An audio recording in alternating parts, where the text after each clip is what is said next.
We are so happy that the Road to Recovery program is back at the American Cancer Society. Joining us now is Ricky Leak with the ACS and volunteer Curtis Norman.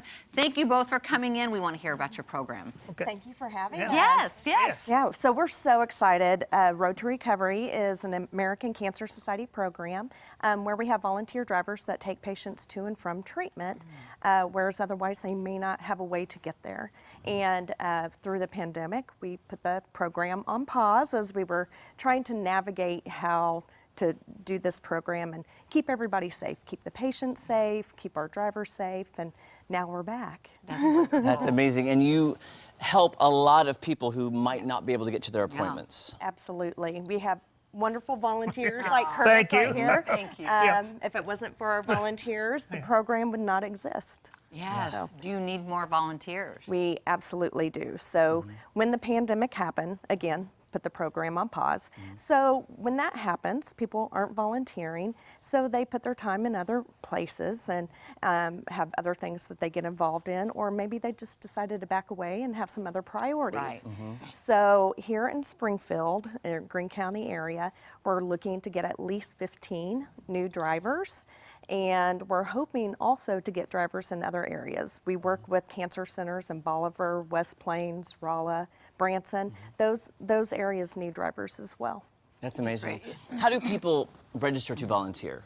So they can go to cancer.org /drive to get more information. And then they can fill out a form to apply. And there are requirements. You have to be a minimum age of 18.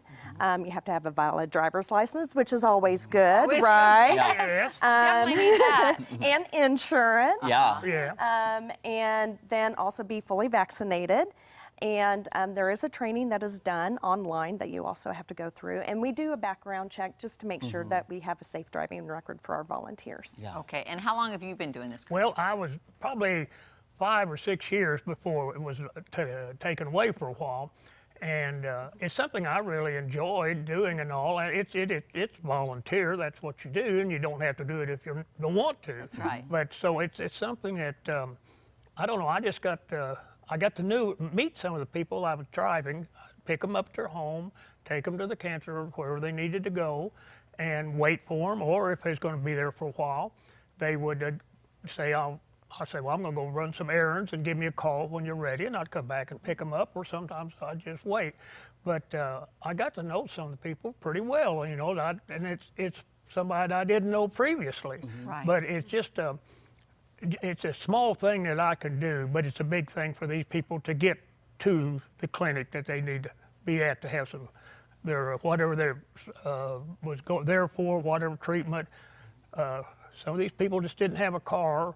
It's not that they weren't capable. Most of them I didn't have to help them in any way. They just needed transportation. It's a pretty simple thing to do that, but it's really satisfying to me to be able to do it for them. So. Is this like making new friends? Like, do you keep in touch with these people? Like, is it having a good rapport with them as you're driving, or are you chatting with them? Well, I talked to them. Like I said, one fellow lived quite a ways north, and we'd have to come all the way across town. I found out what his career was, and, you know, just got to, another lady, she'd just moved here from Hawaii, you know. I met some people. Now, I'm not friends with them today, but I got to, you know, just conversation going over and back and all. Got to really be, I guess, friends with them and all, and it's somebody they could talk to and maybe take their mind off what they were going to go do. Right. So, yeah, it's just very rewarding, and I'd just urge anybody that might think about wanting to be a volunteer. I think they'd enjoy every bit of it, really. Yeah, I can tell that you do. You're kind of a lifeline to those folks. I mean, Well, exactly, that's right, and it's just getting them from A to B, and that's a problem for some people. And all. They either don't have a car, or they just don't feel comfortable driving. Right. And it's a simple thing that I do, but it's really pretty important to the patient and all. very important. You guys, you hear this out there, how blessed he is to do this. So definitely, if you can, go to the online. And what is the online where they can sign up? It is cancer.org /drive. Okay. It's such a great program. Yeah. So it was on hiatus during the pandemic. Yes. And now we're yes. feeling good enough, we're bringing it back. Yes. What happened? How did you cope with the pandemic and getting these people where they needed to go? I'm sure it was very challenging. Extremely challenging because it wasn't just our program.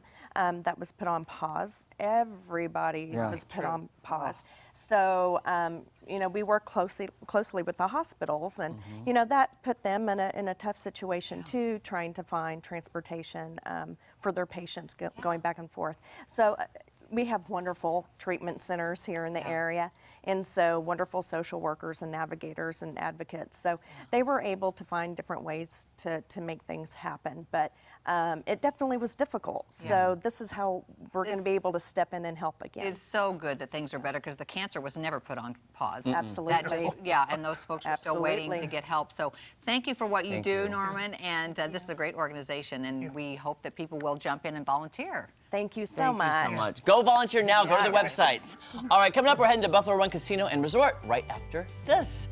I'm so glad it's back. Yes. Oh, yeah. me too. Oh my gosh, Me it's going to be too. so helpful. Really,